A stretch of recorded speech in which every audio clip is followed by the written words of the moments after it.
經白事。咁樣咧就變一切法咧就有自性咯喎，有自性就死啦。有自性咧就都唔知點樣解釋過去、現在、未來。你話過去有自性，現在有自性，未來有自性，咁啊三世點樣通咧？一有自性就唔通嘅喎。我而家現在呢個自性喺度啊，咁現在就永遠現在咯。過去就永遠過去咗啦，未來三個係全部分立，冇得咧咁進行，係咪？冇得進行根本死咗喺度。一有自性就好難進，全部嘢就停頓嘅啦。譬如我隻眼咁，我可以點樣眨啊？冇自性啊！你隻眼一定係咁擘開嘅，有自性嘅隻眼就係冇得喐啦，咁嘅自性就咁嘅實體嚟噶嘛。咁點睇嘢？係咪？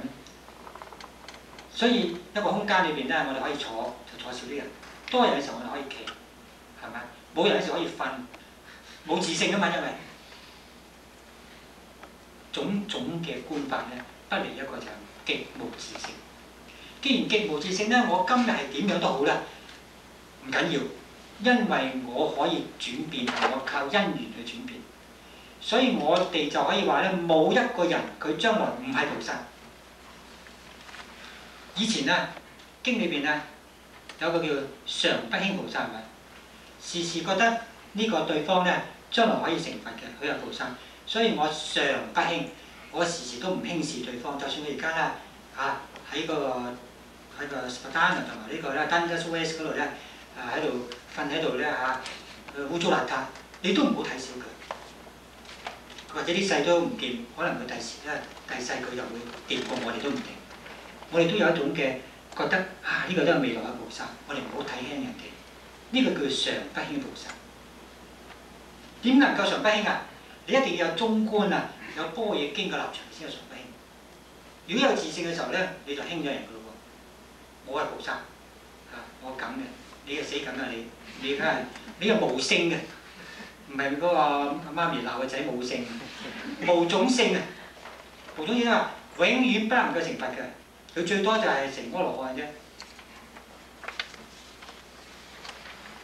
以中觀講咧，呢個就唔使拗，一定唔啱。所以五種嘅種性咧，只可以講眼前我哋見到五種種性嘅人，但係呢個種性可以改變。呢個種性係姑且講個假名叫做，因為而家個表現係咁樣，所以我話佢歸咗咩類。但係呢個類可以改變嘅譬如我哋話呢個係黑五類咁，而家冚唪唥白晒咯，點啊？平凡啊嘛，所以呢樣都固定嘅啫根本。你話有自性喎，咁咪黑死咯，係咪黑死一世？唔會㗎，人間都唔會咁樣俾我哋做。所以五種種性呢個咁嘅問題咧，我哋就好易解決，可以解決，亦都唔使拗。咁而家講翻呢度咧，就係我唔係講呢句，本來講咗呢句。我本來講話咧，得山經不起老婆，試一問三心都不可得。上座就點的那個心？呢個故事，呢個故事咧就幾得意啊！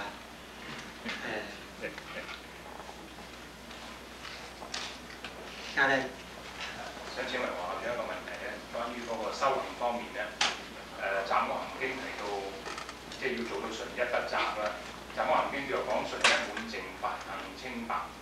咁要做到咩即係嘅家業先至叫做純一滿淨？做到阿羅漢層，即係話一切嘅不正嘅見都冇咗啦，而且咧要咧圓滿添啊，唔係話有啲有啲冇咁樣，所以滿淨啊。咁所以咧要到咧阿羅漢，睇下《阿含經》嚟講就講阿羅漢，因為喺《阿含經》嘅時代咧，喺《阿含經》時代咧冇佛冇成佛呢個咁嘅思想，所以嗱我又提出一個問題啦，本來休息嘅咩問題咧就又有拗啦，就係啲經啊，呢本經咁講東啊，嗰本經講西啊，係經啊。同是大乘經啊，大家都咁響亮嘅大乘經啊，你可以咧解釋為經同般若經嗰個講法可以唔同，或者《法華經》同埋呢個《菩薩藏經》個講法又可以唔同。咁如果我哋唔係有一個基本嘅睇法咧，睇得到清楚咧，你就好論盡。你就只可以話，你話你本經啱啦，我本經都啱㗎，唔通我本經唔係佛説咩咁？咁大家就爭到冇得，最多就係咩咧？你又啱我啱啦咁，最多係咁嘅啫講到，因為冇人可以仲裁咧邊本經最啱。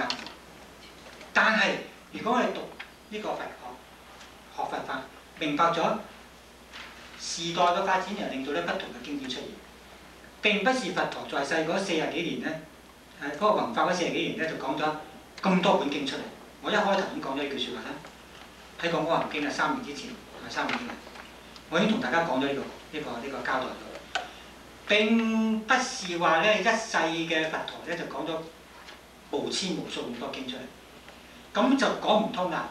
因為嗰啲經係根本咧空中有中咧，大家互相相玩㗎。有中之中咧又有啲如來藏嘅講法，有啲唯識嘅講法咁樣啊，兩邊又唔同嘅。頭先我講咗唯識家就講妄心緣起如來藏又講呢個真心緣起，又唔同啊。一間咧有啲法華經咧就統一嘅，哇七國咁遠，咁你點解釋啊？咁通常一般人咧就話我學嗰本經我就信嗰本經，但呢個唔係辦法。我哋應該睇佛在世時候根本就淨係講《阿含經》嗰種嘅經。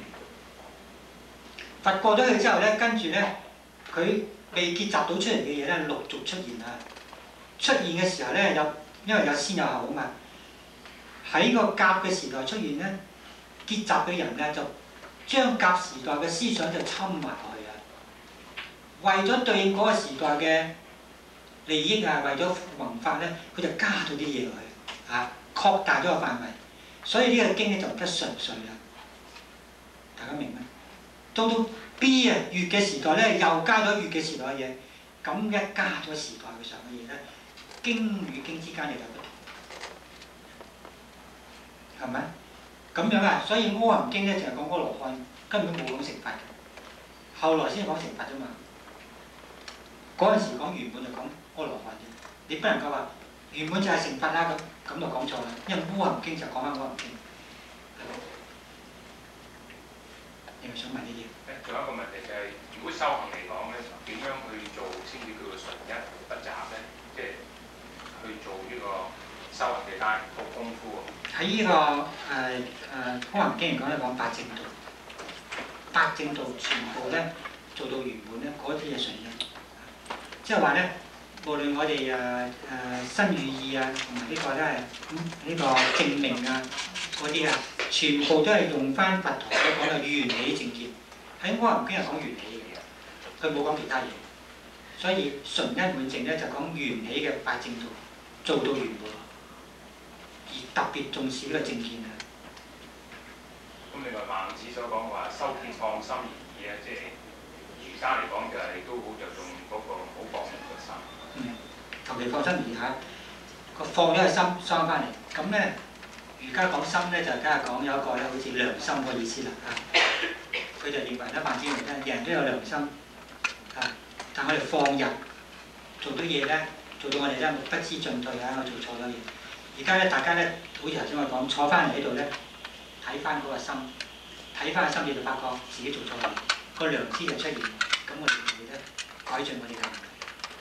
咁但係咧，呢個係粗淺嘅講法同佛法嘅深度即係當然差好遠啦。但係呢個係一個基本嘅做法。無論係儒家好、佛家好咧，呢個係一個開始嘅咁樣做，都係要修其放心我哋都要。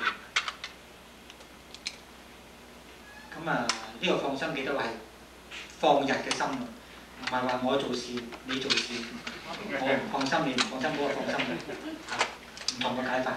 OK， 嗱咁一陣間我哋踏七翻嚟咧，繼續講埋落去。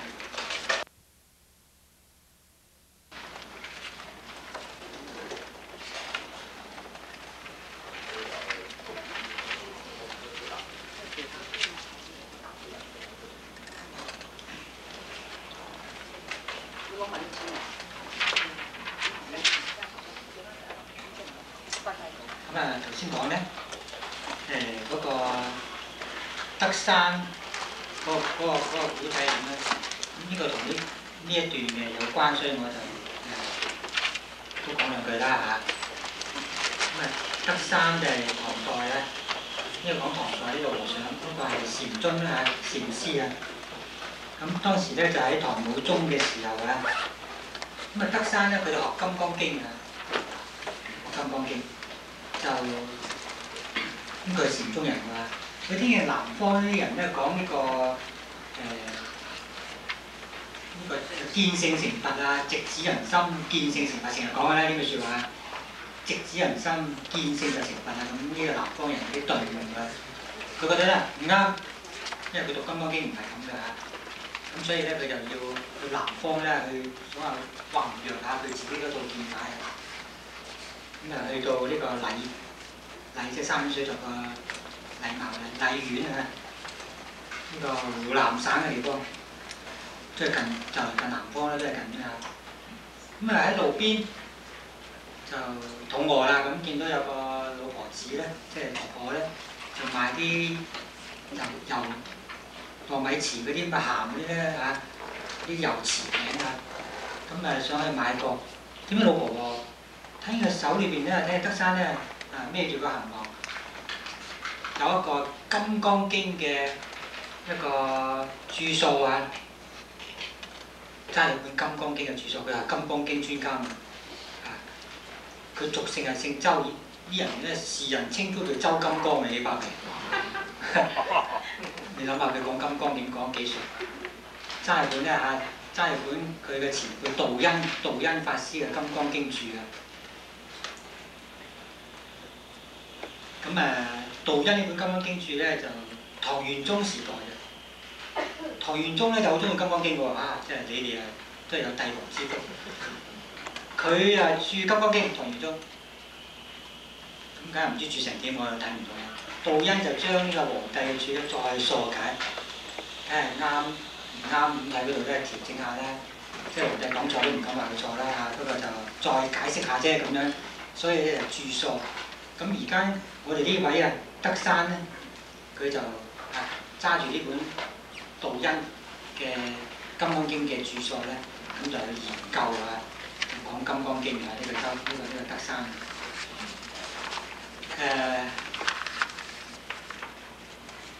咁老婆子咧就話：佢買啊，一睇完佢本《金剛經》注疏，咦呢個係撒嬌喎咁就話啦：你答多條問題咧，唔使買，我送俾你；答唔到唔該你過主，即係話唔該你第加買，我唔賣俾你。咁老婆子問咩問題咧？佢話金剛講啊，過去心不可得，現在心不可得，未來心不可得。請問啊，你師傅你啦嚇，你係而家咧買點心啊嘛？你點哪一個心咧？呢個有啲夠難㗎。嗱，各位如果你未聽我今日呢堂咧，你可能冇嘢食。聽完之後咧，你順手拿咗個成籃就走咗得啦。點不知我哋嘅德山大師咧答唔出喎。就有咁差嘅，竟然都答唔出喎！竟然間俾個老婆子咧就窒一窒咧，冇得出聲。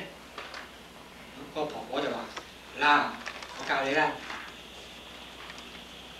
老婆婆咧，我諗呢個老婆婆咧，唔知係咪嗰個即係呢個咩啊？嗰啲叫咩啊？嗰啲叫咩？大事化身啊！咁犀利嘅，喺度教佢嗱。你而家去禮院，你去禮呢個龍呢個譚傳禪師，佢就會教功夫仔你㗎，仲要指教佢去禮見呢個譚傳啊。咁呢個係同呢個三心咧係一段故，咁我呢個咧都會係真實嘅，都會真實嘅。咁呢個故事咧就只係講話三心不可得咧，呢唔係容易解嘅，唔係一件容易解嘅事。但係如果我哋學過呢個性空咧，好容易解嘅。你而家識解啦，大家好易解嘅根本。咁加埋頭先我哋講呢個慧可嘅故事，我哋咧兩個故事加埋咧，以後大家對呢個過去現象未來三心就唔會覺得點樣困難啦嚇。咁你點立個心啊？第時大家都即刻答啦，係咪啊？點邊個心啊？我問你先。我真係爭啲唔記得問你。啊？冇點係咩心？喺過去咧、現在咧、未來咧，點邊個心咧？點啊？咁樣答得比較好啲。無心咁好似嚇。無心可點？無心，但係我又有嘢諗啊，有嘢想㗎，咁顯明個心啊嘛。答佢走咗去咯。係啱啊！我點呢個相對嘅心？無論三心咧，邊個位置都係相對嘅。呢個妄心咧係由相對性嘅組成嘅。你唔同意咯嚇？得啦，咁啊可以啦，唔使去揾咩啊？唔使揾龍潭呢個禪師啊。龍潭嘅地方名嗰個名。龍潭嘅禪師咧係叫做崇信禪師啊，都有個名嘅。佢後來咧就做到德山嘅師傅啦。咁係咪即係個老婆子點佢咧？咁我諗唔係一定啊，唔係一定。可能啲講古仔啊，加強佢嘅嘢。佢本身就係可能佢已經係慕名咧，而去想去參學㗎啦。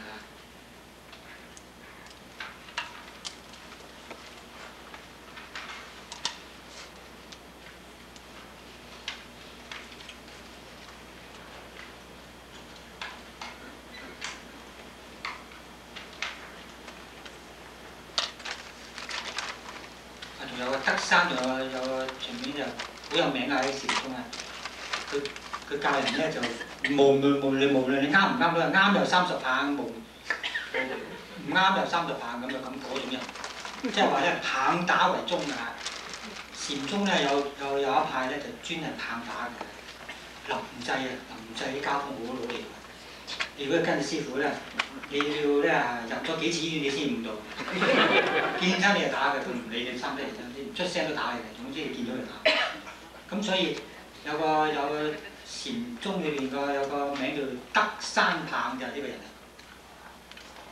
德山棒，但係佢啲道理咧就睇完佢真係麻麻地嘅，三心不可得佢都未知道啦，點解？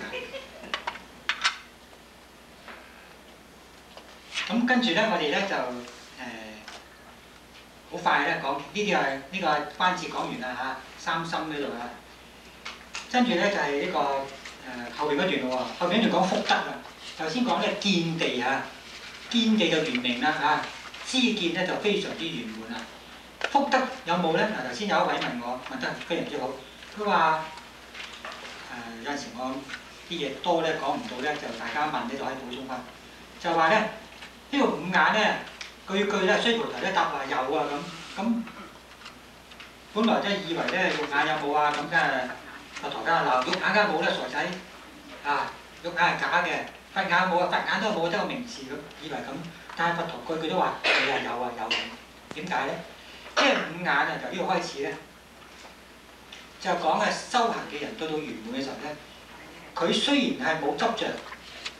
雖然佢一路嘅教導，一路嘅修行咧，係以無所得為佢嘅得，為佢嘅得呢個得都唔會有個得嘅咁嘅心。但係佢實際上咧係得到呢度咁得嚇。我咪上次講過，成佛個樣係唔同嘅。雖然我哋唔執着佢嘅生意上，但係佢生意上你執唔執佢都有走出嚟，係咪啊？要明白呢度。所以五眼就講咧，呢個佛陀應用喺呢個世間嗰度嘅時候。由凡夫以至到佛，以至到菩薩，呢4種眼咧，佛陀咧一樣都唔會缺少嘅。既然佢係集中喺應用喺世間咧，就喺世俗界嚟講咧，就係有嘅，係咪？所以呢個有咧就講咧喺應用嘅時候，做佢嘅事業嘅時候咧，佢不能夠話冇嘅，係有呢個作用嘅。作用上嚟講係有嘅，呢個五眼就講作用嘅。好啦，跟住講福德咧，亦都係一樣嘅，你睇下。須菩提於意云何？若有人滿3000大千世界7寶以用布施，是人以是因緣啊，得福咧多否？咁呢度咧，你如果咁樣問到你嘅時候，你都識答佢啦，係咪啊？呢啲人啊，佢嘅得福啊多唔多咧？啊，如果用呢個咧布施布咗咁多啊，你話佢嘅得嘅福多唔多咧？梗係多啦！喺世間喺世俗諦嚟講，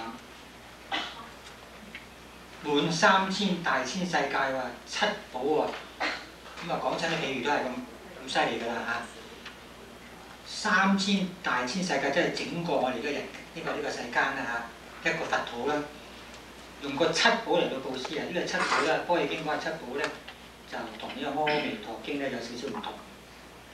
咁不過呢個冇所謂嘅呢個。咁我哋通常講話金啊、銀啊、玻璃啊、琉璃啊、瑪瑙啊、硨磲啊、呢啲咁樣嚇，赤珠啊，呢就係《阿彌陀經》所講嘅七寶。咁佢而家呢度咧就冇赤珠啊，佢就用咗呢個，亦都冇呢個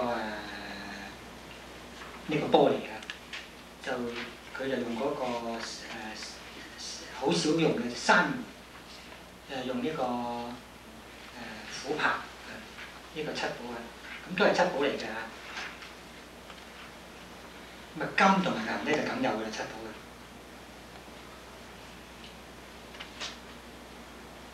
如是世尊，此人以是因緣得福都甚多。嗱，有福啊！咁嗱，如果根據頭先嗰條，應該如果以性空咧，就當然有一個名詞啦。但係而家講緊咩咧？而家講緊就係佢成功咗做佛之後啊，佢發揮佢嘅作用喺呢個世間，所以就全部咧用世俗諦睇咧係有。咁所以須菩提一答咧，就咁樣答啦。咁喺呢度嘅世尊咧就提一提佢嚇，佢話須菩提啊，若福德咧有實，如來不説得福德多嚇，以福德無故，如來説得福德多。嗱，大家睇到㗎，有冇福德？結論真係難答啊！有冇啊？實際上有冇啊？有，但係喺聖者嘅心裏邊咧，佢又實際冇嘅。要分開兩面講。頭先我話實際有咩？有喺邊度啊？又喺世間係有嘅。聖者嘅情明嘅內心咧，冇呢回事。咁你就唔怕混亂啦。正因為佢情明，佢係圓明啊，佢好清楚，佢冇執着，所以佢先至有好多福德喺世間。咁咪唔怕咯？大家成日都驚驚地，究竟讀《金剛經》冇福德得㗎？樣樣都性空咁啊！我記得羅生都曾經講過，佢都好有啲對於成日講空都好有啲唔係好滿意啊！成日講空啊，甚至佢都講話印順法師都係空得緊要。明慧法師嘅生前都係覺得明慧法師同我講啊，阿羅生就話我都即係羅生話佢話明慧法師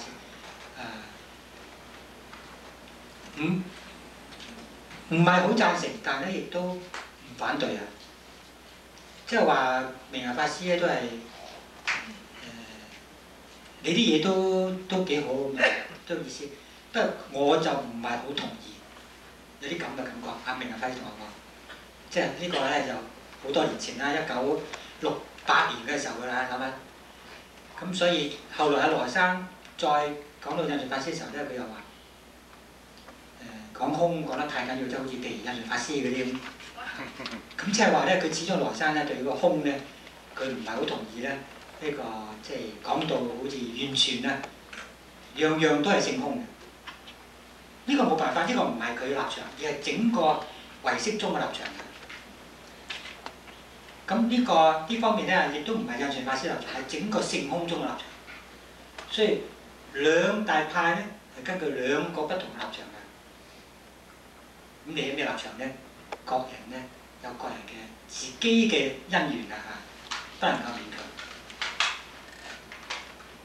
咁而家講，就因為我哋能夠對呢個福德睇得佢透，唔執着，唔覺得自己有福德，反為個福德咧係多過以七寶嚟到去佈施呢個3000大千世界。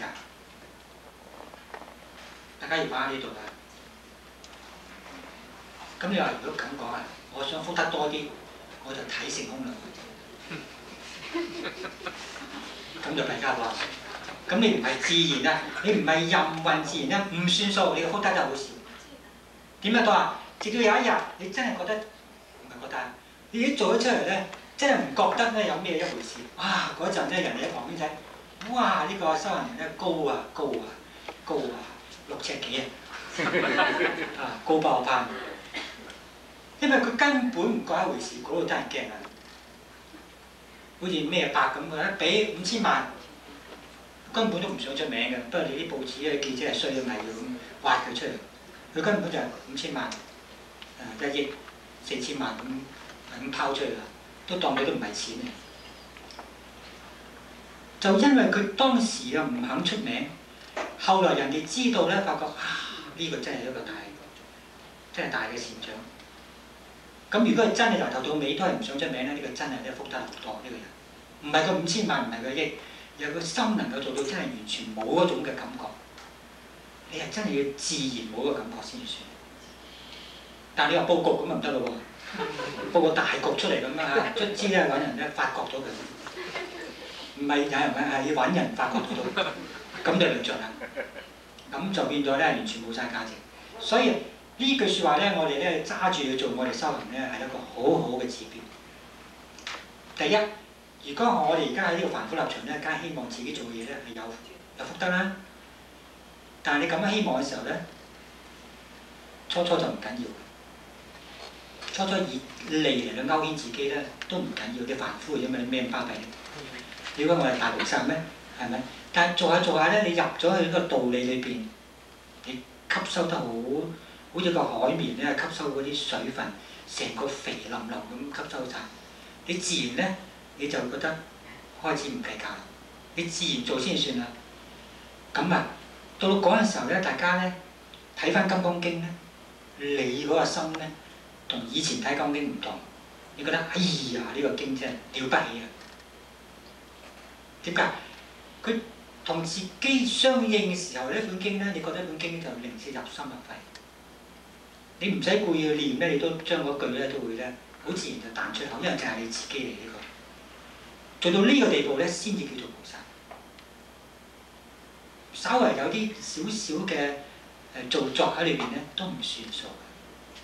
所以呢個境界咧，唔係容易得到嘅，係非常之咧高嘅呢個境界。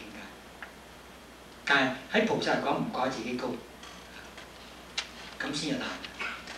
而呢個唔覺得自己高係真係唔覺得嘅，唔係話扎家衣我唔覺得自己高㗎。其實咧就個心裏邊都好高㗎，咁就完全冇用啦，係咪？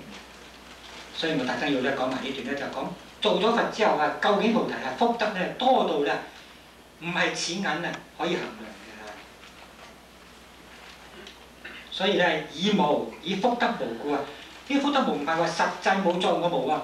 係喺個心裏面冇福德嘅意思，心裏面冇執着有個福德咧，所以如來咧就話呢啲人啊所得嘅福德咧係最多嘅。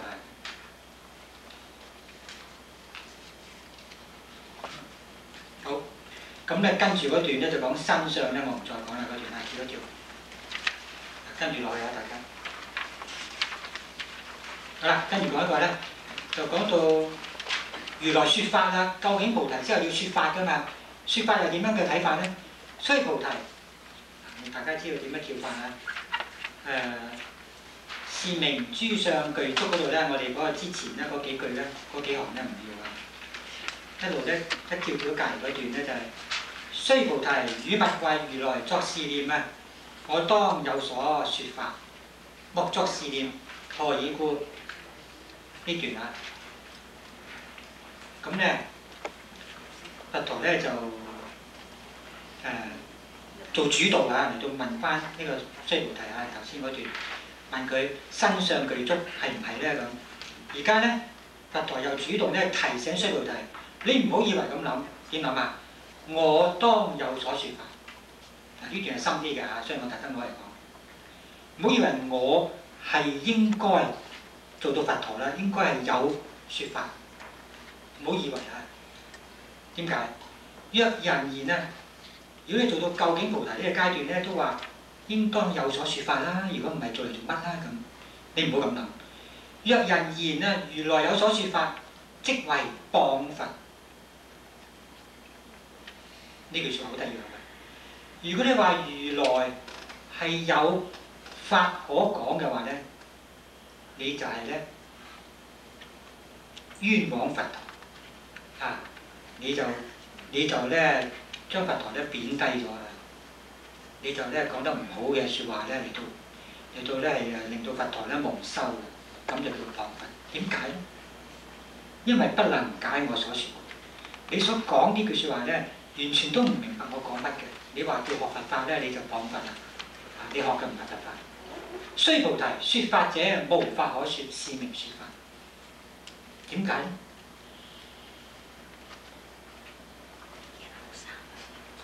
呢個係好深嘅呢個境界。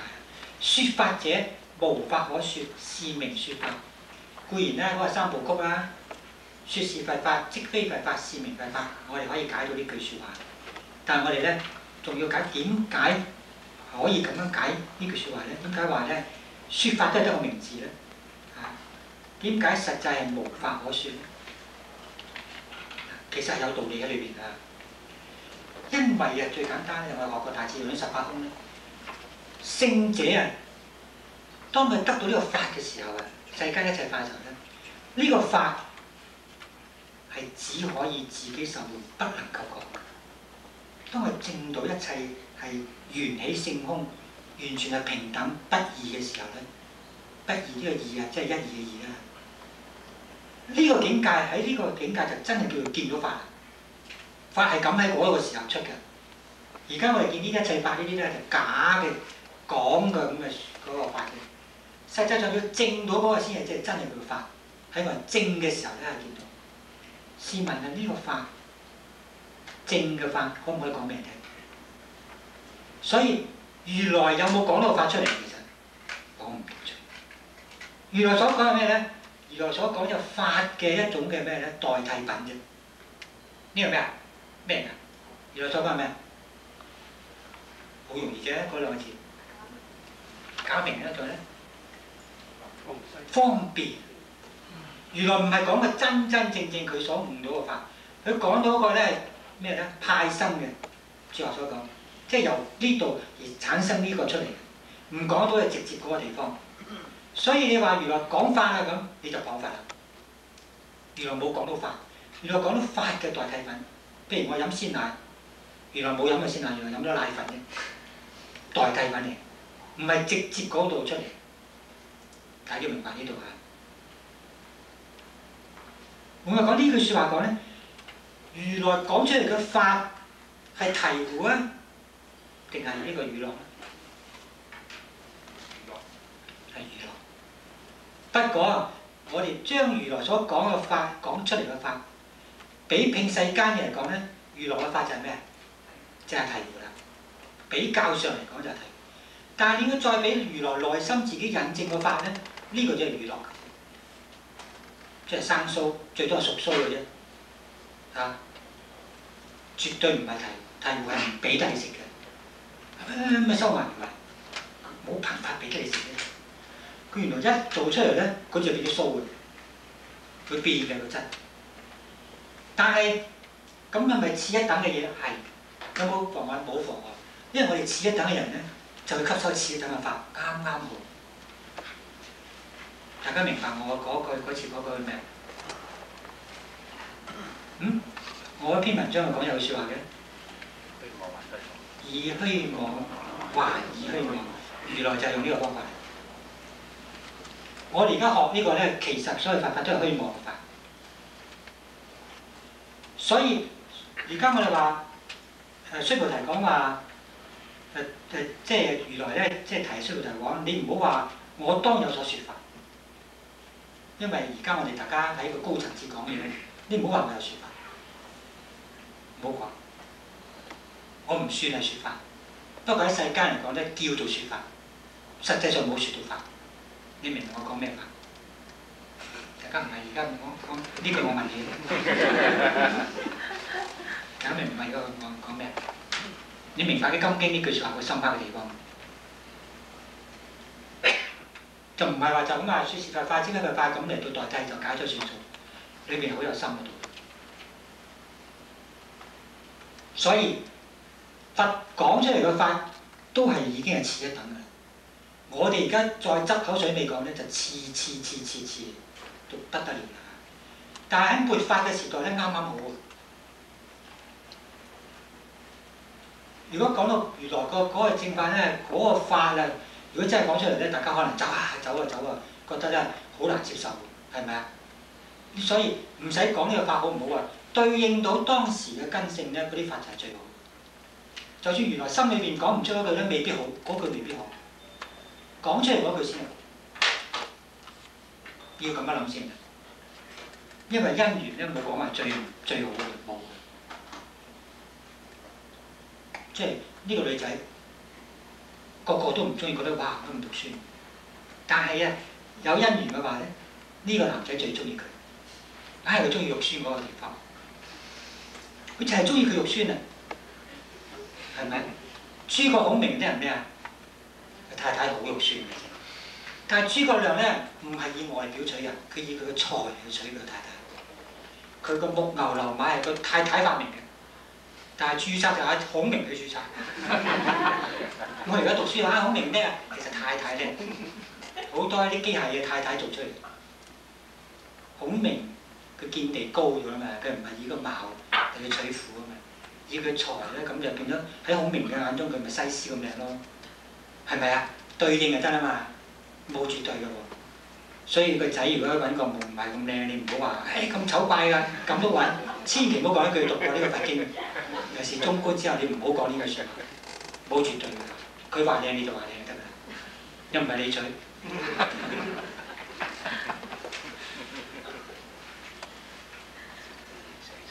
好啦，跟住段段都精彩嘅喎嚇，真係段段精彩，我唔講得唔錯。